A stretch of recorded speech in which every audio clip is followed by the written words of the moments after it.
Each Lent, we begin our journey in the wilderness. Now, when you Google wilderness, you get this definition: a tract or region uncultivated or uninhabited by human beings. So we envision the desert, or maybe deep in the forest. I invite you to think of some of those wilderness places you have been. Think about them.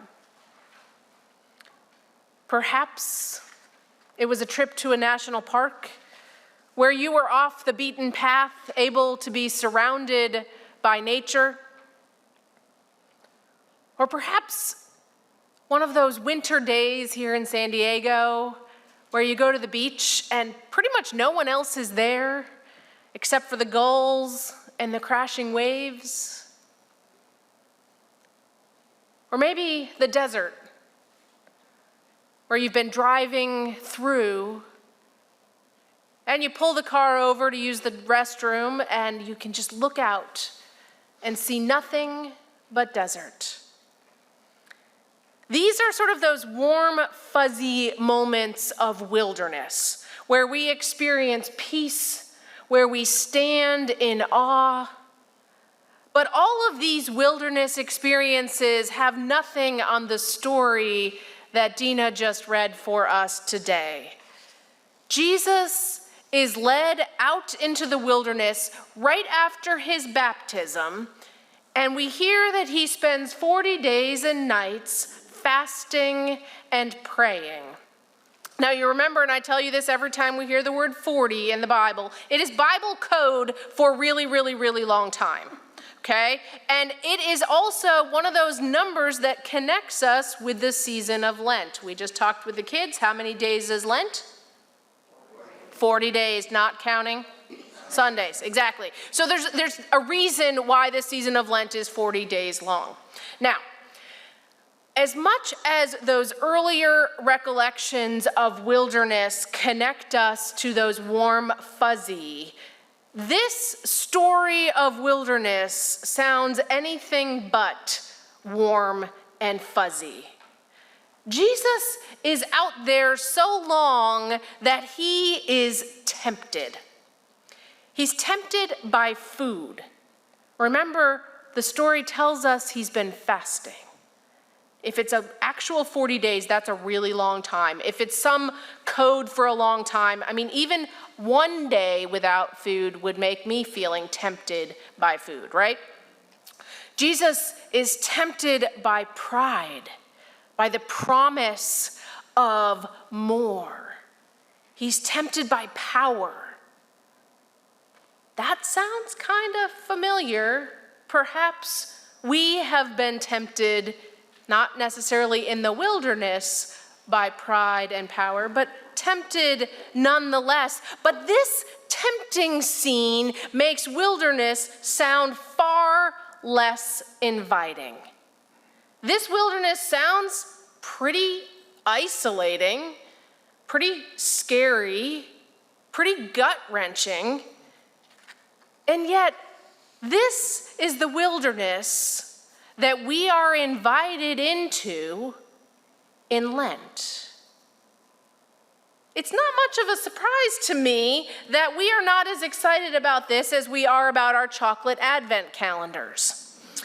And it's not really a surprise that we are perhaps a little more reluctant to embrace Lent than we are Advent. So as I was pondering this week wilderness, I was struck by this poem by David Schmidt entitled Reclaiming Wilderness. Hear it. It's time to reclaim the wilderness, I think, to revisit it and recognize the life that is there. Too often, I have heard people, I have heard myself say that the desert is a lifeless place, that it is full of despair and hopelessness, a place of desolation and the ending of things.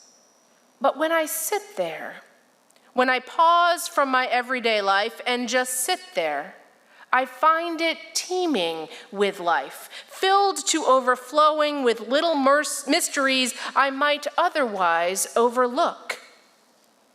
I think the biblical people had it right when they used one word for wilderness and desert, both places that in our modern, busy, proper world we have forgotten, ignored, tried to escape from, tried to insulate ourselves from.